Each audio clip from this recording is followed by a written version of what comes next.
Regresamos a Puebla. El presidente López Obrador encabeza este diálogo con la comunidad del Hospital Rural Jicotepec. Lo escuchamos. Llevamos años con este movimiento, con esta lucha, y por fin se logró una victoria con una encomienda, la de transformar a México. No llegamos para ocupar cargos, llegamos para transformar al país.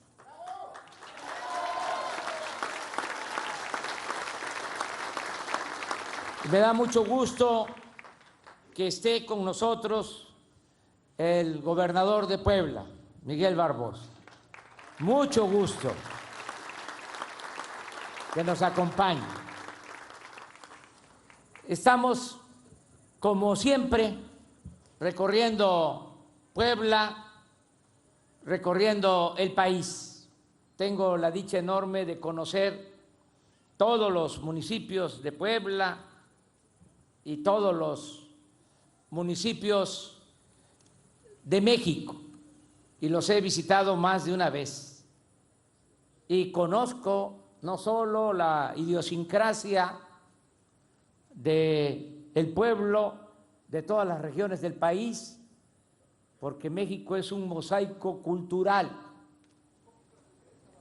es un país con una amplia, rica diversidad cultural. Eso es nuestro querido México.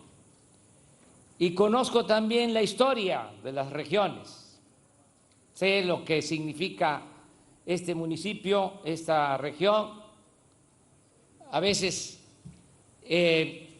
consumimos tiempo en explicar las cosas, pero siempre se tiene que saber de dónde se viene para saber hacia dónde se va. El que no sabe de dónde viene no va a saber hacia dónde va. Y la historia es la maestra de la vida. En esta región sucedieron hechos importantísimos y tristes a la vez. Aquí, en este municipio, Tlaxcalaltongo, la comunidad de Tlaxcalaltongo, fue asesinado el presidente Venustiano Carranza. Y es importante recordarlo aquí, en este municipio de Jicotepec, donde está ubicado Tlaxcalaltongo, muy cerca de aquí de La Ceiba, porque él fue el único gobernador que se rebeló cuando Victoriano Huerta asesinó al presidente Madero, al apóstol de la democracia. Venustiano Carranza era en ese entonces gobernador de Coahuila y fue el único que rechazó el golpe militar y llamó al pueblo a combatir a la dictadura de Victoriano Huerta. Él fue el creador del actual ejército. Así se constituyó el ejército mexicano. Y en una hacienda de Coahuila se firmó el Plan de Guadalupe para luchar en contra de la usurpación y hacer valer la democracia. En esta etapa es cuando se encienden más las pasiones, hay más violencia en el país. Él, a pesar de la oposición hasta de las mismas filas revolucionarias, porque Carranza con Obregón formaban una corriente política, Villa otra, Zapata otra, Orozco otra, y desde luego Huerta. Entonces, no había acuerdos entre los revolucionarios, como suele pasar en las luchas. Por eso nosotros debemos de celebrar que estamos unidos y que vamos todos juntos por la transformación de México. Bueno, pasó el tiempo, triunfa el movimiento carrancista, él llega a la presidencia y él convoca al Congreso Constituyente y él promueve que los diputados constituyentes en Querétaro elaboraran y aprobaran la Constitución de 1917, que es la Constitución actual, ya muy reformada, muy remendada, muy parchada, pero es la Constitución vigente. Lo importante de esa Constitución tiene que ver primero con el reconocimiento de la educación como fundamental para el desarrollo, el artículo 3.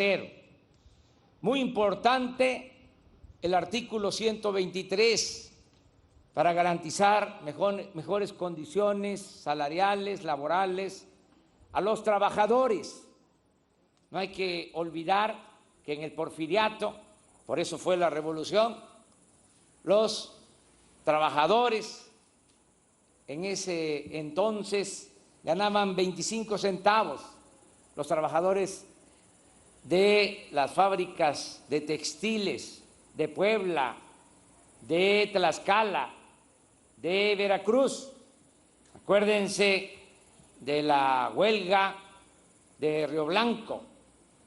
Fue porque habían condiciones de explotación inhumanas para los obreros. Bueno, al triunfo de la revolución, en el artículo 123 se establece que tenía que haber salario mínimo y jornada de 8 horas de trabajo, porque trabajaban 16 horas y no había día de descanso en el Porfiriato.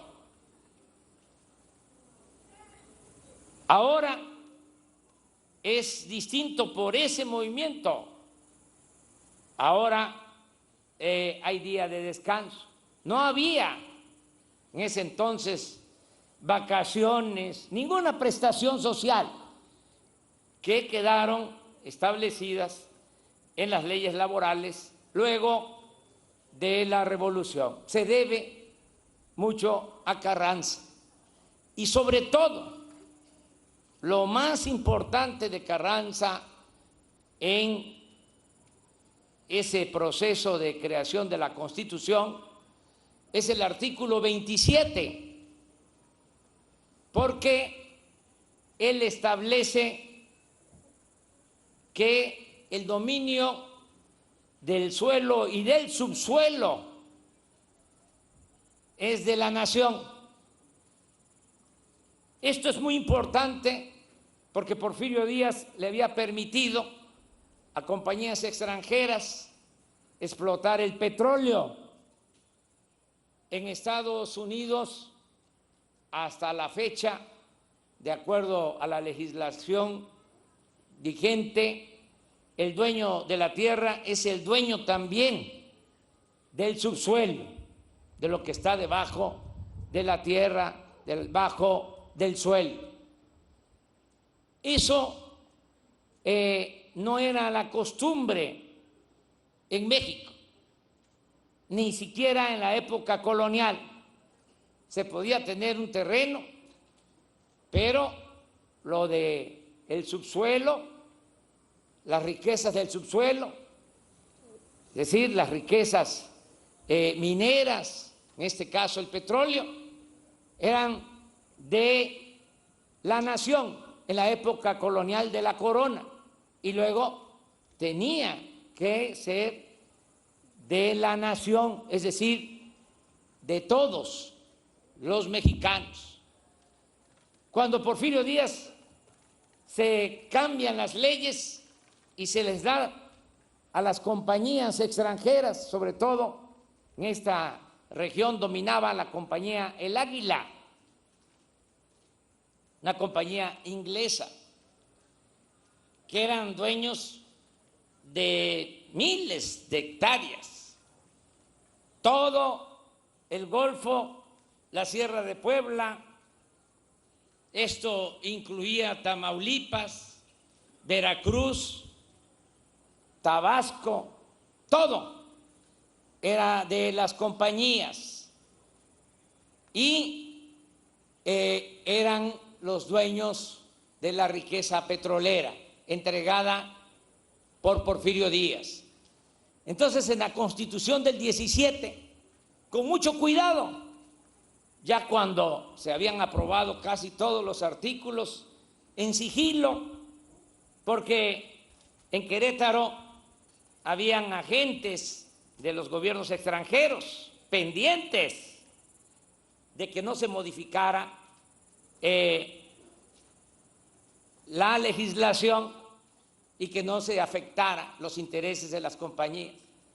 Y ya cuando estaba por terminar el Congreso, se presenta el proyecto para el artículo 27 y se establece lo que ya dije, que la nación es la dueña de las riquezas naturales del país. ¿Cómo estaría esa decisión? Que desde luego hubo reclamos de los gobiernos extranjeros y desde el 17 hasta 1938, o sea que transcurrieron más de 20 años, no se pudo hacer la ley reglamentaria del artículo 27, porque no lo permitían las compañías extranjeras, que eran pues las dueñas de todas estas regiones petroleras de México. Es hasta 1938 que el general Cárdenas expropia el petróleo, recupera el petróleo. Pero ¿a quién se le debe la nacionalización del petróleo? A Carranza, por establecer en el artículo 27 el dominio de la nación sobre los recursos naturales que se tienen en el subsuelo. ¿Por qué cuento esto?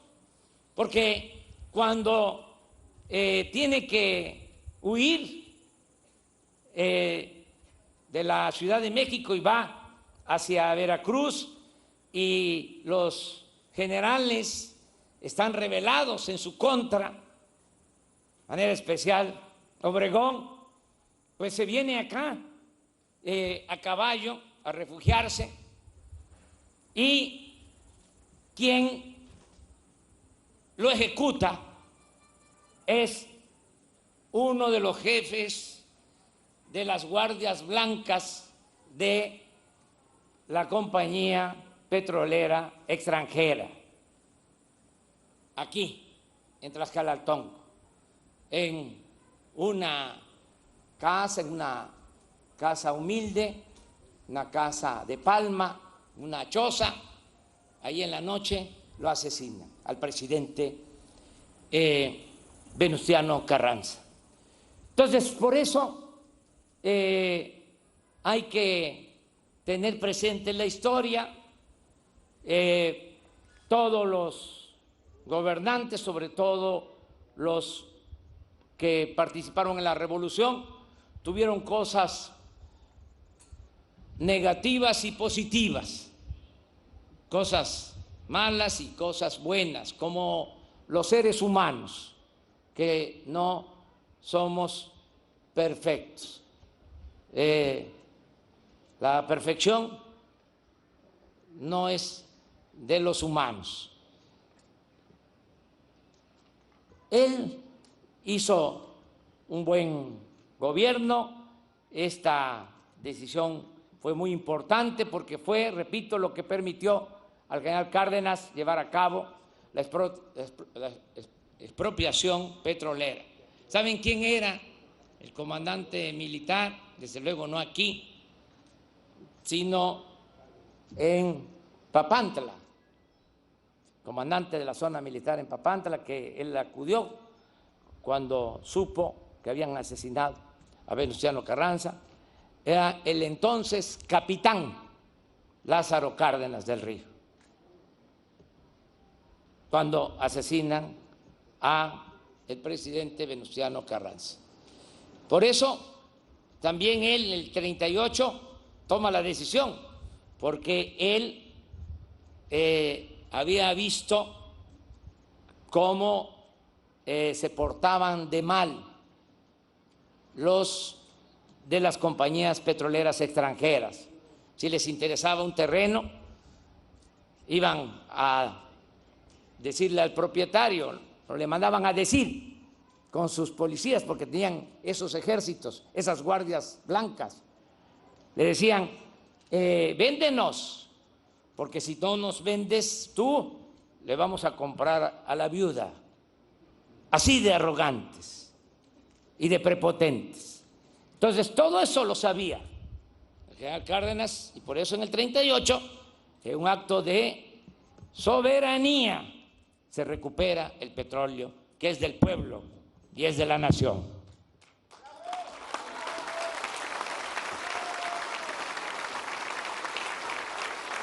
Ya estamos gobernando y llevando a cabo cambios, porque como dije, no es el quítate tú porque quiero yo, no es más de lo mismo, no es un simple cambio de gobierno, es un cambio de régimen, es una transformación.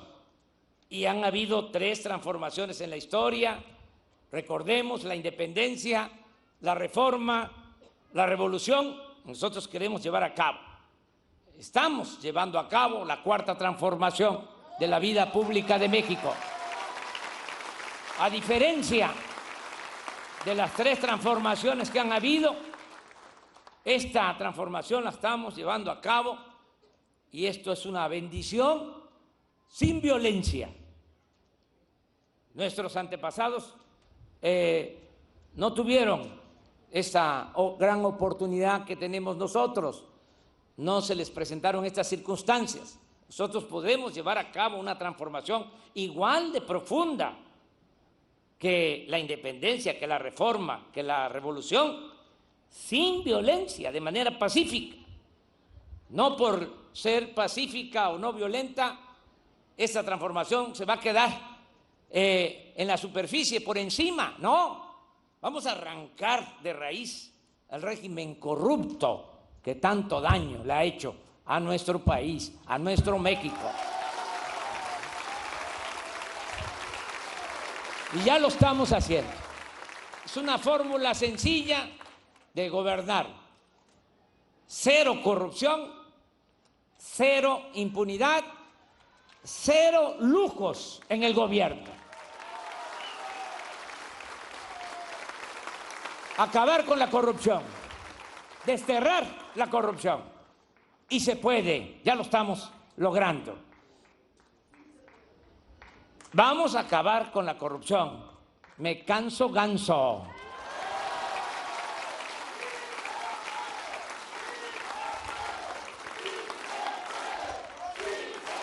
Y vamos a acabar con la corrupción con el apoyo del pueblo, que todos me están ayudando, millones de mexicanos me están ayudando a empujar al elefante que eso era el gobierno, un elefante echado, reumático, mañoso. Ya lo paramos y empezamos a empujarlo para que camine.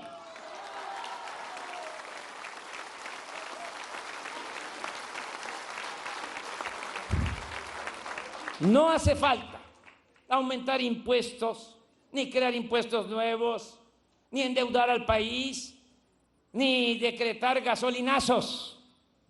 Todo estriba en no permitir la corrupción y no permitir las extravagancias en el gobierno. Ya les digo que no hay sueldos como habían de 700,000 pesos mensuales. Eso se acabó. Ya, no existe. Ahora, nadie puede ganar más de lo que obtiene el presidente y yo me bajé el sueldo a menos de la mitad de lo que ganaba el presidente Peña Nieto, sin compensaciones. 108,000 pesos y de ahí para abajo, todos. Ya no hay pensiones para los expresidentes. Por eso algunos están enojados, pero ya se les va a pasar. ¿Saben cuánto recibían? 5 millones de pesos mensuales de pensión. Eso se terminó. Ya no hay atención médica privada para los altos funcionarios públicos. Costaba 6,000 millones de pesos. La atención médica para los altos funcionarios públicos. Se hacían hasta cirugía plástica, se estiraban a costillas del erario. Se acabó, se acabó. Ya no hay Estado Mayor Presidencial. ¿Saben cuántos cuidaban al presidente? 8,000 elementos. Es un cuerpo de élite.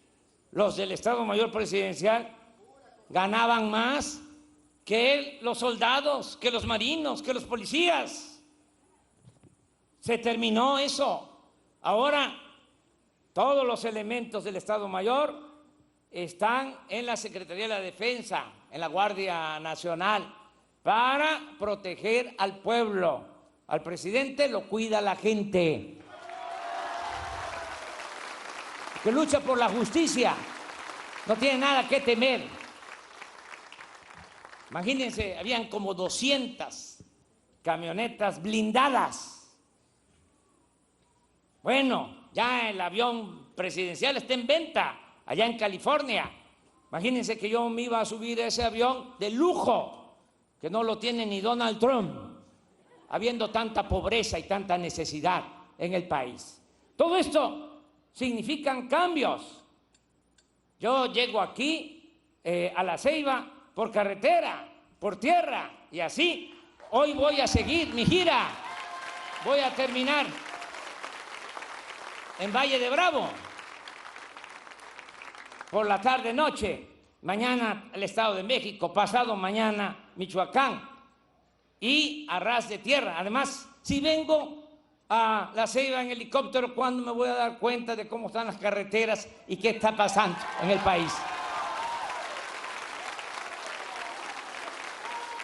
Todo esto nos ayuda a ahorrar y por eso rinde el presupuesto.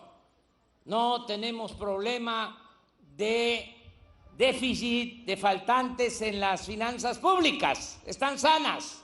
Está bien la recaudación, pero también hemos tomado algunas medidas. Se robaban, pues, 800 pipas diarias de gasolinas. 80,000 barriles diarios de gasolinas y estaba hasta contabilizado por Hacienda el robo y nada más se hacía el descuento. ¿Saben cuánto significó eso el año pasado? 65,000 millones de pesos que dejaban de entrar a la hacienda pública y eso ya se está corrigiendo. No se ha podido terminar del todo. Hoy hubo una fuga de gas por una toma clandestina, porque siguen ahí, pero les mando a decir a los a los que se dedican a esta actividad, que recuerden que yo soy muy perseverante, soy muy terco, y que no quieran jugar a las vencidas, porque no voy a quitar el dedo del renglón. Saben que se robaban 800 pipas, ahora bajamos a que se están robando 40 diarias. Ya bajamos 95% el robo de combustible. Si seguimos así, ¿cuánto nos vamos a ahorrar? 50,000 millones de pesos. ¿Y ese dinero para qué es? Para el pueblo, para los adultos mayores, para las niñas, niños con discapacidad, para los hospitales. Es que, ¿saben por qué habían esos robos? Porque arriba se daba el mal ejemplo. La gente abajo decía, si roban arriba, ¿por qué no voy a robar yo? Pero ya eso se terminó. Estamos barriendo de corrupción el gobierno de arriba para abajo, para que nadie tenga ese pretexto, esa excusa. Y además se están dando opciones alternativas a los jóvenes. ¿Quieres trabajar? ¿Estás desempleado? ¿Ya no estás estudiando? Vente, vas a trabajar como aprendiz y te vamos a pagar un sueldo para que te capacites y tengas trabajo, pero ya no te metas a las bandas, que no te enganchen, para que no sufran tus familiares, sobre todo que no sufran tus madres, porque son las mamás las que más sufren por lo que hacen los hijos, por el amor tan grande, sublime que le tienen las madres a los hijos. Entonces, hay opciones ahora y al mismo tiempo estamos ahorrando. Pusimos esta decisión en práctica y también otras. Seguramente ustedes no sabían porque muchas cosas se desconocían, no porque la gente no quisiera saber, sino porque tenían el control completo de los medios de información. Bueno, los de mero arriba no pagaban impuestos. Imagínense una empresa famosa, un banco famoso, pues no pagaba impuesto porque había condonación de impuestos. Pagaba impuesto o paga impuesto el campesino, porque en la mercancía que compra ahí va incluido un impuesto. El obrero, ustedes, las enfermeras, los médicos, los comerciantes, pequeños, medianos empresarios, pero un grupo muy reducido, arriba, tenía el privilegio fiscal de la condonación de sus impuestos. ¿Qué hicimos? Se canceló ya la condonación y estoy por mandar ya una iniciativa de ley, ahora que va a iniciar el periodo ordinario del Congreso, para que quede prohibida la condonación de impuestos a los de arriba, a los potentados. No era poco. En 2 sexenios, ¿saben cuánto condonaron? 400,000 millones de pesos. Y así muchas cosas. Y también estamos ahora llevando a cabo una modificación legal porque se daban gusto evadiendo el pago de impuestos con facturas falsas. Ya eso se va a terminar porque se va a convertir en delito grave la facturación falsa. ¿Y qué es delito grave? Pues que el que comete un delito de esa naturaleza no tiene derecho a fianza. Les digo algo también que es interesante. En nuestro país no era delito grave la corrupción. Estuvimos 25 años, desde 1994, desde Salinas hasta ahora, 25 años, sin que la corrupción se considerara delito grave, porque cuando Salinas, de pura casualidad, se reformó el Código Penal para que no fuese delito grave la corrupción. Entonces, 25 años que se podía robar sin ningún problema, porque al que agarraban por corrupción lo tenían que liberar si pagaba una fianza. Ahora ya se modificó esa legislación y ahora es delito grave. El que roba va para adentro sin fianza.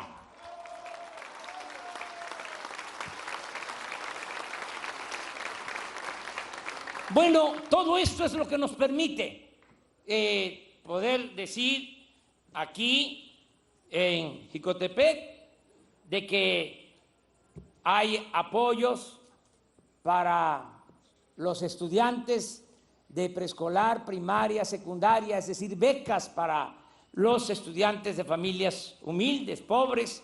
Aquí en Jicotepec, en todo el municipio, todos los que estudian en el nivel medio superior, es decir, la preparatoria,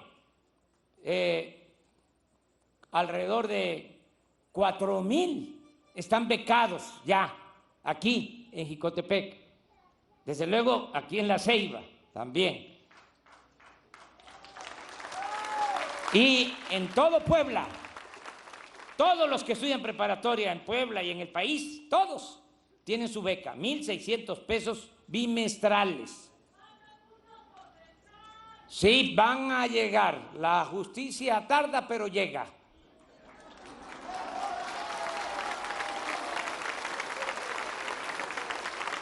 Ya también, les decía, todos los adultos mayores tienen su pensión. Ya no son 1,160 pesos, son 2,550 pesos. Es el doble. Y es universal, es para todos. Porque antes no se les daba nada a los jubilados, pensionados del ISSSTE, del Seguro, de Pemex, de la Comisión Federal de Electricidad. Ahora es a todos los adultos mayores. También algo que me llena de satisfacción y desde luego a ustedes, el que haya pensión para niñas, niños con discapacidad. Nada más aquí en Jicotepec ya hay 756 niños y niñas que tienen su pensión igual que la de los adultos mayores. Estamos empezando a entregar también los apoyos para los productores del campo, que van a recibir todos sus apoyos. Se le va a dar preferencia a los que tienen menos terreno, a los más pobres.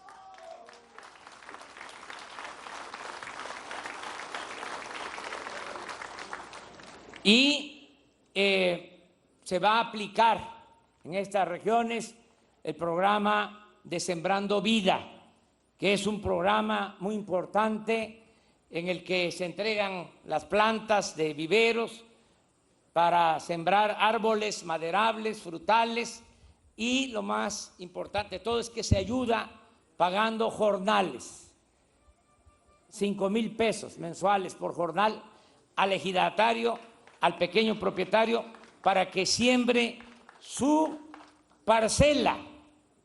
No es crédito, es para que se dediquen a sembrar y que tengan de esta manera trabajo, sobre todo los jóvenes, que no tengan que irse a buscarse la vida a otras partes, que tengan trabajo en sus comunidades donde nacieron, donde están sus familiares, sus costumbres, sus culturas.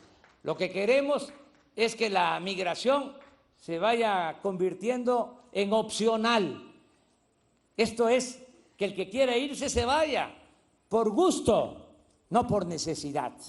Eso es lo que buscamos con todos estos programas. Y también decirles que va a mejorar mucho lo relacionado con la educación y con la salud.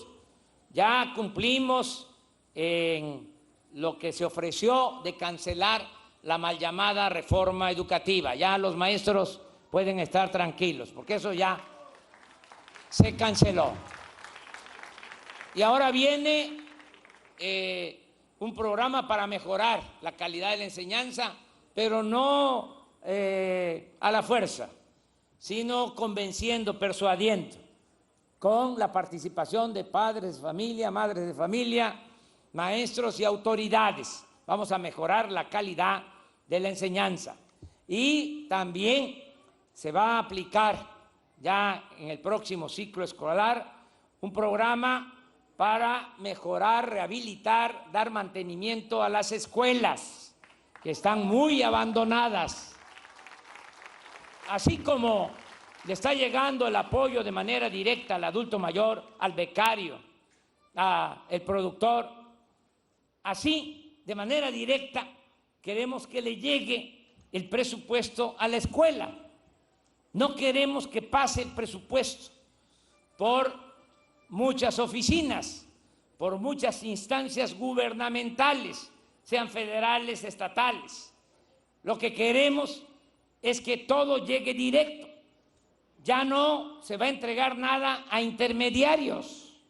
No es de que yo soy de la organización campesina independiente Venustiano Carranza y dame a mí el apoyo, el dinero y yo lo voy a repartir.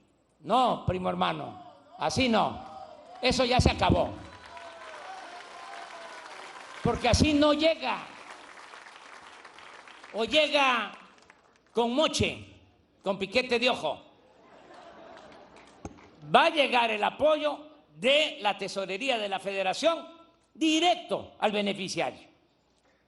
Hay lugares donde se dificulta el sacar el dinero que le corresponde al beneficiario porque no hay sucursales bancarias. Nos dejaron nada más un banquito que se llamaba Bansefin, ahora ya es el Banco del Bienestar, se va a convertir en un bancote porque va a tener sucursales en todos los pueblos, sobre todo aquí en La Ceiba, los pueblos más grandes. Va a funcionar el Banco del Bienestar. No sé aquí, Emiliano, a ver que me diga si va a haber aquí. Sí, vamos a apoyar. Y en el caso de la educación, les decía, va a llegar el apoyo directo. ¿Para qué? Esto ha sido parte del discurso allá en Puebla del presidente Andrés Manuel López Obrador, quien encabeza en estos momentos todavía el diálogo con la comunidad del Hospital Rural Jicotepec. Muchas gracias por estar con nosotros. Quédese en la programación de Excelsior Televisión. Hasta pronto.